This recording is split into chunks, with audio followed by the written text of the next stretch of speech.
స్వామి, ఇప్పుడు అమావాస్య జరుగుతోంది. ఇంత మునుపు అమావాస్య అంటే ప్రజలకు ఎవరికి తెలిసేది కాదు. ఈ మధ్య కాలం అమావాస్య మీద ఎక్కువ ఫోకస్ చేస్తున్నారు. కారణం ఏంటి మీరు చెప్పగలుగుతారా? శ్రీమతే రామానుజాయ నమః. నా పేరు తిరుమల వెంకము నరసింహాచార్యులు. ప్రథమ తీర్థ స్థలాచార్య పురుషులు శ్రీ తల్పగిరి రంగనాథ స్వామి వారి దేవస్థానం నెల్లూరు. అమావాస్య అనేది పితృదినం. ఆ రోజున పంచాంగంలో కూడా రాసి ఉంటారు, పిండ పితృయజ్ఞ అని రాసి ఉంటారు. ఇది ఈనాటిది కాదు, అలనాటి నుంచి ఉంది.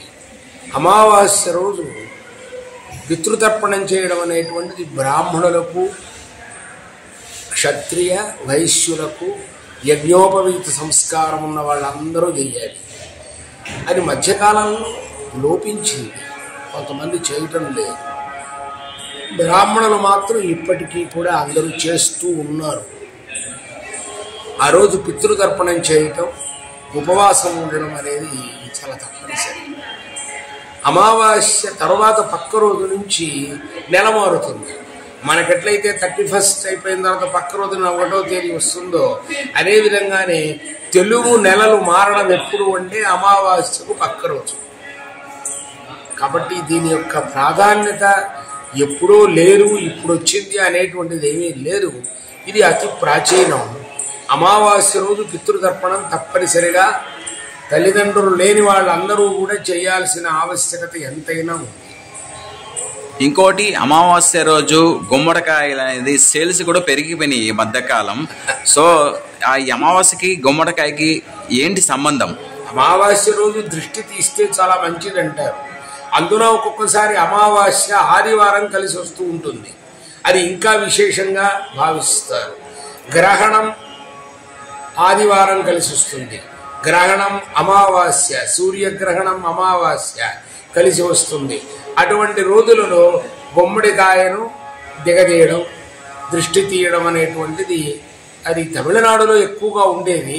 అది నిదానంగా వ్యాపించి ఆంధ్రప్రదేశ్ కూడా వచ్చేసింది. అంతేగాని ఆ రోజున లేదు, ఈ రోజు కొత్తగా వచ్చింది అనేటువంటిది ఏమీ లేదు. ఇంకొక విషయం ఏంటంటే, ఇప్పుడు అమావాస్య రోజు కొన్ని నెగిటివ్ ఎనర్జీలు యాక్టివ్ అవుతాయి అంటున్నారు. వాటిని క్యాష్ చేసుకోవడానికి కొందరు ప్రత్యేక పూజలు చేస్తామని చెప్తున్నారు. ఇది ఎంతవరకు కరెక్ట్? ఇది సరి అయినటువంటిది కాదు మీ స్టేట్మెంట్. అసలు ఇటు దక్షిణ దేశంలో అమావాస్యని ఏదో మంగళకరంగా అనుకుంటారే తప్ప, ఇటు ఉత్తరాదిన మన తెలుగు ప్రాంతాలలో అమావాస్య రోజు ఏ పని చెయ్యరు. అసలు చీకటి రోజు ఆ రోజు. అమావాస్య పక్కన రోజున పాడ్యమ రోజు అసలు ఎంత మాత్రమూ చేయకూడదు. ఆ తర్వాత విధియ రోజు నుంచి చంద్రుడు వృద్ధిలో ఉంటాడు కాబట్టి ఆ చంద్రుడిలో వృద్ధి చంద్రుడిలో చేస్తారే కానీ ఆ రోజు చేయడం అనేటువంటిది లేదు. కానీ తమిళనాడులో మాత్రం అమావాస్యను ఒక మంగళకరమైనటువంటి రోజుగా భావించి వాళ్ళు కొన్ని పనులు చేస్తూ ఉంటారు. ఇది వాళ్ళ ఇష్టాలు, దేశాచారాలు. కొంతమంది దీన్ని వ్యాపింపజేస్తున్నారు, అంతేగాని ఇది యథార్థం మాత్రం కాదు. అమావాస్య అనే పేరు అనే దాన్ని పెట్టుకొని కొన్ని నెగిటివ్ ఎనర్జీని వీళ్ళు కంట్రోల్ చేస్తారని ఒక జనాల్లో నాడి ఉంది, చేస్తారు అని.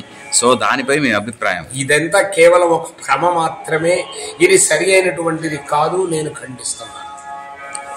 థ్యాంక్ యూ స్వామి. మీ పేరు? స్వామి నరసింహాచార్యులు. Like, share, subscribe. మరిన్ని వీడియోల కోసం గంట సింబల్ ని క్లిక్ చేయండి. Thanks for watching this video.